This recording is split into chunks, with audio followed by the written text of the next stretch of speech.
आपको तो जूता का माला पहनाना चाहिए, पता नहीं अब तक क्यों नहीं पहने हैं। मुकद्दर का ठीक है, आप ट्रांसफार्मर ठीक नहीं कराते हैं, आप आपके इलाके में रोड पुल पुलिया की ये सच्चाई है। नाकारा को नाकारा नहीं बोलिए तो क्या बोलिएगा, आप बतला दीजिए कि आप अपना आशियाना दिखा रहे हैं। वहां पर किशनगंज का कितना मरीज, कितना सीमांचल का बेटा आपके मेडिकल कॉलेज में पढ़ रहा है, अगर पूछ लेंगे तो कड़वा होगा। बतलाइए कि एमयू किशनगंज में डायरेक्टली इनडायरेक्टली, हमारी दादी ने खुद कहा था मोहतरमा ने कि मोर बाद मोर बेटा, मोर बेटा बाद मोर पोता। वो तो खुद पोठिया की आवाम के सामने 2019 के इलेक्शन में बोली थी, उनका वीडियो आप सुनिए। एमयू का ऐसा पोस्टर लेके खड़े रहते हैं, राहुल गांधी जी को क्यों नहीं बोलते हैं, आगे से बढ़ा देते हैं एक चिरकुट, एक कागज बढ़ा देते हैं कि राहुल जी सोनिया ही जी आई थी इस एमयू किशनगंज का 2014 का उद्घाटन को, जो ओबीसी रिजर्वेशन नहीं मिला उसमें कांग्रेस पार्टी का सबसे बड़ा योगदान है। कभी अल्हम्दुलिल्लाह, सुभान अल्लाह, बिस्मिल्लाह करके आयतल कुर्सी दरूद शरीफ पढ़ के हिम्मत कीजिए जावेद साहब, तारिक साहब दोनों, कि राहुल जी एमयू किशनगंज में सीमांचल का मांग है। सुरजापुरी रिजर्वेशन तो अख्तरुल इमान साहब ने विधानसभा में उठाया, बैरिस्टर असदुद्दीन ओवैसी साहब को इतना पानी पी पी के गाली देते हैं तो वो जावेद साहब राहुल गांधी को 10 साल में नहीं बोल पाए क्या कि MU Kishanganj is always only also issue. पहली बार मक्कारी में पीएचडी है गोपाल अग्रवाल साहब, लोकसभा लड़ना चाहते हैं, आपके चैनल में बोल दे रहा हूं। हम 14 साल से एक है, हमारा एक है, हम एक है और एक रहेंगे, चाहे कुल्हैया बिरादरी हो, शेरशाहवादी हो, सेखड़ा हो, अंसारी हो, पठान हो, सैयद हो, कोई। हमने सरफरोशी की तमन्ना दिया, हमने हिंदुस्तान जिंदाबाद के नारे दिए, हमने क्विट इंडिया मूवमेंट दिया, हमने तिरंगा दिया, हमने इस देश के लिए जान दिया, हमने टीपू सुल्तान दिया, हमने वीर अब्दुल हमीद दिया, हमने फजले हक खैराबादी दिया, हमने मौलवी इस्माइल दिया। मेरे से मुकाबला करेंगे ये लोग? जेएसआर का नारा लगा रहे थे ठाकुरगंज में 15 अगस्त के दिन, आप एक कॉलेज में कुछ एक ईंटा नहीं लगाए थे, उस कॉलेज का मैनेजिंग डायरेक्टर बना दिया। आप उस आपको जेड प्लस सिक्योरिटी मिल, जयसवाल जी अपने घर के बगल में थे, हजारों करोड़ की संपत्ति बनाया उन्होंने, माशाअल्लाह सुम्मा माशाअल्लाह। क्या वो खगड़िया से जब आए थे तो था क्या ये सब? आदिल साहब, आपका बहुत बहुत शुक्रिया कि आप भागदौड़ की जिंदगी में भी आपने थोड़ा सा समय निकाला हम दोनों के लिए। नहीं, अरे आप लोग भाई हैं, आप लोग को हम लोग देखते हैं, आप लोग मैसेज पहुंचाते हैं, लोग का दुख दर्द में खड़े रहते हैं, तो इसलिए आपका हक है हम पर, आप जब बुलाइएगा इंशाल्लाह हम लोग रहे। शुरुआत ही यहीं से करते हैं कि आजकल आपकी जो जुबान है, आपका जो कटाक्ष है हमारे किशनगंज के सांसद महोदय डॉक्टर जावेद आज़ाद पर कुछ ज़्यादा ही रहता है। आपने आज उन्हें नकारा तक कह दिया, तो कहीं ना कहीं एक माननीय सांसद को नकारा सब से नवाजना, आपको नहीं लगता है थोड़ा सा यह फटा हो रहा जो है? भाई देखिए, वो शब्दों का जो चयन पे आप बोले, लेकिन ये सच्चाई है। नाकारा को नाकारा नहीं बोलिए तो क्या बोलिएगा, आप बतला दीजिए कि आप अपना आशियाना दिखा रहे हैं। वहां पर किशनगंज का कितना मरीज रहता है, किशनगंज के कुटिया में कितना मरीज रहता है? चलिए अख्तरुल इमान साहब का पटना ऑफिस, पटना जो सरकारी आवास मिला है, 5-6 रूम में 25 से 30 आदमी रहता है।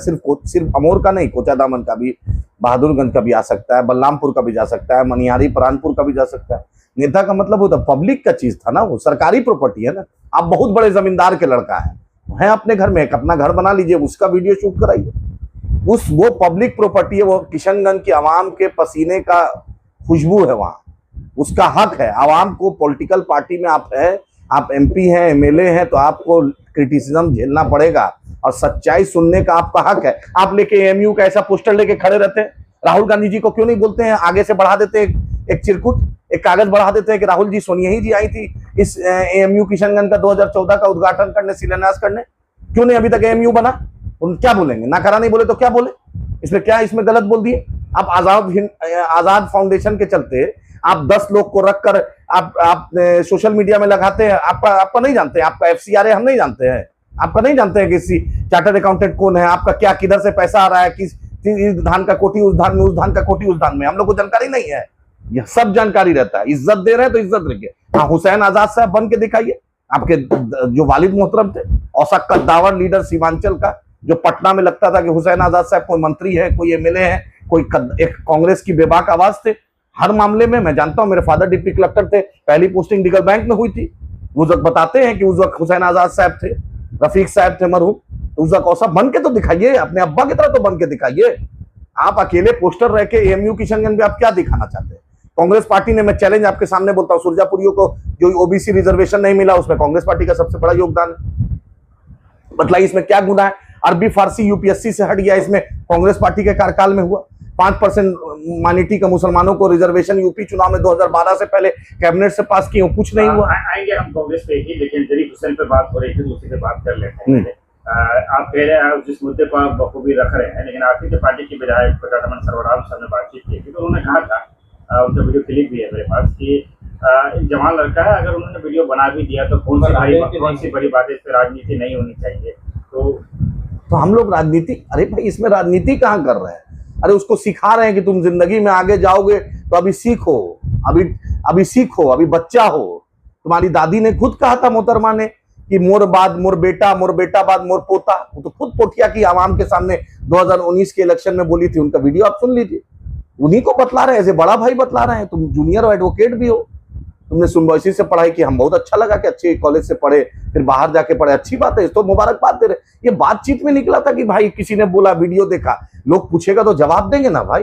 अल्लाह ने जुबान दी है तो बोलेंगे ना हक बात कि भाई जो लोग हैं उनको रहने का भी व्यवस्था हो। हमारे पास जैसे तारिक अनवर साहब एम्स कमेटी के मेंबर हैं, जो एम्स बोर्ड है उसके मेंबर हैं। एक भी कटिहार के लोग को कोई फायदा नहीं मिलता है, पता ही नहीं चलता है कि वो एम्स कमेटी के मेंबर हैं दिल्ली के। अरे 8 बार के तारिक साहब एमपी है। सीमांचल के लोग को, कटिहार के आवाम ने अरवल के रहने वाला एक आदमी को एमपी बना दिया, कटिहार से 8 बार बना दिया एमपी, 77 से हम बना रहे हैं। तो सीमांचल के लोग को फायदा होना चाहिए था ना कि एम्स के बोर्ड में है, एक अलग कुछ काउंटर में, कोई ऑपरेशन डेट में, डॉक्टर को दिखाने में, कोई चीज में सुविधा मिले, कुछ नहीं मिलता है। अब ये बात हम बोल देंगे तो बोलेगा लोकसभा लड़ना चाहता है, विधानसभा लड़ना चाहता है। अरे हक बात बोलना कोई गुनाह है?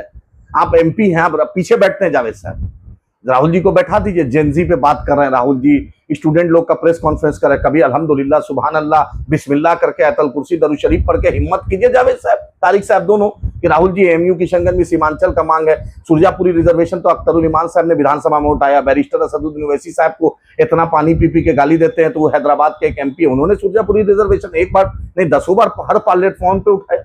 अख्तरुल इमान साहब ने हर प्लेटफॉर्म पे उठाए। सांसद तो कम से कम, लेकिन एमआईएम को भी 2 दफा 5-5 विधायक दिए, तो एमआईएम ने अब तक क्या किया सेंटर को लाने के लिए, क्या प्रयास रहे? सुनिए, सबसे पहले आप जाके पता कर लिए, प्रहलाद जोशी से पहले धर्मेंद्र प्रधान साहब से मुलाकात की, उससे पहले मिनिस्टर थे प्रकाश जावड़ेकर, उससे हम लोग ने मुलाकात की। उसके बाद एएमयू वीसी से पूरी टीम से अख्तरुल इमान साहब ने मुलाकात की। फिर नीतीश कुमार जब मुख्यमंत्री थे, अख्तरुल इमान साहब ने सदन में, सदन के बाहर मुख्यमंत्री को बोल के किया। अभी सम्राट चौधरी जी को भी बोला, विधानसभा में भी अख्तरुल इमान साहब ने उठाया। लेकिन आप अकेले पोस्टर रखे, हम तो 100 एमपी की पार्टी नहीं ना है। लीडर ऑपोजिशन अगर कोई मुद्दा बोलता है तो देश का मुद्दा होता है। Leader opposition means he is next to the, he is just opponent to the prime minister of the country. वो बोलेंगे तो देश को ना पता चलेगा कि एमयू किशनगंज बहुत जरूरी है। एक अकेला पोस्टर लेके आप क्या करना? जैसे पूरा विधानसभा में सेशन में 5 एमएलए खड़े रहते हैं विधानसभा बाहर, तो ये दिखता है ना कि 5 एमएलए इस मुद्दे पर साथ है। ये मैसेज है ना, politics is all about messaging. इसमें क्या गुनाह किए? जावेद साहब राहुल गांधी को 10 साल में नहीं बोल पाए क्या कि MU Kishanganj is always only also a issue? पहली बार राहुल गांधी ने इमरान प्रतापगढ़ी के प्रोग्राम में मुसलमान बोला। आप दिखला दीजिए पिछले 10, 15, 20 साल में राहुल गांधी ने मुसलमान कब बोला हो? अरे मुसलमान बोलने से परहेज, लेकिन मुसलमानों के वोट से एमपी बनते हो भाई। जब तुम्हारे अमेठी में भाई ने हरा दिया तो वयनाड में 49% मुसलमानों की आबादी थी, वही मुसलमानों ने एमपी बनाया। अभी तुम्हारी बहन को मुसलमानों ने एमपी बनाया। जब तुम अमेठी में हारे पहली बार 2014 में जीते, जब हारते हारते जीते, तो वही जगदीशपुर के मुसलमानों ने जीता है। उसमें एक असेंबली है, 1-1.25 लाख मुसलमानों की आबादी, आपको टूट के दिया। लेकिन आप सवाल, इस मुसलमान भी तो अपनी हिस्सेदारी चाहता है, सीमांचल भी तो हिस्सेदारी चाहता है सर, इसमें गुनाह क्या है? आजाद साहब डॉक्टर जावेद के बारे में बोलते हैं, तारिक अनवर के बारे में बोलते हैं, लेकिन किशनगंज का ही बड़ा नेता जसपाल साहब है, गोपाल अग्रवाल लगातार देखिए नेताओं के बारे में आप जितना नहीं बोल पा रहे जितना आप सेकुलर दल के नेताओं को। आपको ये लगता है मतलब मक्कारी में पीएचडी है गोपाल अग्रवाल साहब, लोकसभा लड़ना चाहते हैं, आपके चैनल में बोल दे रहा हूं। जब सुरजापुरी रिजर्वेशन का मुद्दा वो उठाए थे तो वो कहां थे? अम्मा का दूध पी रहे थे। एएमयू की, अरे भाई उनके अब्बा कहां से आए नहीं पता है? इतना सुरजापुरियों को नौकरी दी, हजारों करोड़ों की संपत्ति आप बना लिए, यही सुरजापुरी और शेरशाबादी करके ना। कौन ऐसा अलादीन का चिराग मिल गया था आपको? हाँ, अभी सुरजापुरी से याद आ रहा है। सम्राट चौधरी के सामने कहा नहीं बोल रहे हैं? नरेंद्र मोदी के सामने क्यों नहीं? क्योंकि लोकसभा आपको लड़ना है, आपको भाई भाई में लड़वाना है, आप डिफरेंस पैदा करना चाहते हैं। हम 14 साल से एक है, हमारा एक है, हम एक है और एक रहेंगे। चाहे कुल्हैया बिरादरी हो, शेरशाबादी हो, शेखड़ा हो, अंसारी हो, पठान हो, सैयद हो, कोई भी बिरादरी हो, आप अलग कर दीजिएगा। आपके बारे में नहीं जानते हैं क्या? अरे बाई डिफॉल्ट गुलाम हसनैन साहब बेचारा गलती से चुनाव हार गया इस सऊद साहब के चक्कर में, नहीं तो कभी एमएलए बनते हैं। इनके अब्बा का इतिहास लोग नहीं जानता है क्या? टुकुर टुकुर करने से होगा? हाँ, उस दिन 15 अगस्त के दिन जेएसआर का नारा लगा रहे हो, 15 अगस्त के दिन जेएसआर का नारा लगता है कि हिंदुस्तान जिंदाबाद का नारा लगता है? हाँ, मेरे बाप दादा ने कुर्बानी दी, मेरे उलेमाओं ने कुर्बानी दी, लाखों उलेमाओं ने फांसी का फंदा लाहौर से लेकर चिटगांव में फांसी का फंदा चुन लिया, हमने सरफरोशी की तमन्ना दिया, हमने हिंदुस्तान जिंदाबाद के नारे दिए, हमने क्विट इंडिया मूवमेंट दिया, हमने तिरंगा दिया, हमने इस देश के लिए जान दिया, हमने टीपू सुल्तान दिया, हमने वीर अब्दुल हमीद दिया, हमने फजले हक खैराबादी दिया, हमने मौलवी इस्माइल दिया। मेरे से मुकाबला करेंगे ये लोग? जेएसआर का नारा लगा रहे थे ठाकुरगंज में 15 अगस्त के दिन, ताकि आप एक वोट को ऐसे खुश कीजिए, एक वोट को ऐसे वोट खुश कीजिए। क्या शेरशाहवादी भाई नहीं समझदार है? आपसे ज्यादा समझदार है। आपको तो जूता का माला पहनाना चाहिए, पता नहीं अब तक क्यों नहीं पहने हैं। मुकद्दर का आप ठीक है, आप ट्रांसफार्मर ठीक नहीं कराते हैं, आपके इलाके में रोड पुल पुलिया की स्थिति नहीं है, हॉस्पिटल की स्थिति नहीं है। आप एएमयू किशनगंज पे बोले हैं, उस धरना में थे गोपाल अग्रवाल, जो धरना अख्तर उल साहब, मौलाना सरोवर कासमी साहब रहमतुल्लाह अलैह और बाकी पूरा एमपी लोगों ने दिया, एमएलए लोगों ने, सबने मिलकर दिया था। गोपाल जी थे उस वक्त, उधर क्या कर रहे थे? हाँ, गोपाल जी तो कह रहे हैं कि आपका सुरजापुरी नेता, सुरजापुरी नेता ही के चलते तो आज मुद्दा जिंदा है। आप कहां नहीं सम्राट चौधरी को बोलते हैं कि दिलवा दीजिए एमयू किशनगंज को फंड? नहीं, उस मुंह से बोली नहीं होता, उसमें सुरजापुरी का भी बेटा पड़ेगा, शेरशाहवादी का भी बेटा पड़ेगा, गोपाल अग्रवाल का भतीजा भी पड़ेगा, उसमें प्रदीप सिंह का भी बेटा पड़ेगा। ये ड्रामा जो लोकसभा से पहले कर रहे हैं, हम लोग को नहीं पता है। अब दिलीप जायसवाल जी को किसने नहीं बोला? सबसे पहले मैंने बोला कि किशनगंज की आवाम से, दिलीप जायसवाल जी आप क्या चाहते हैं?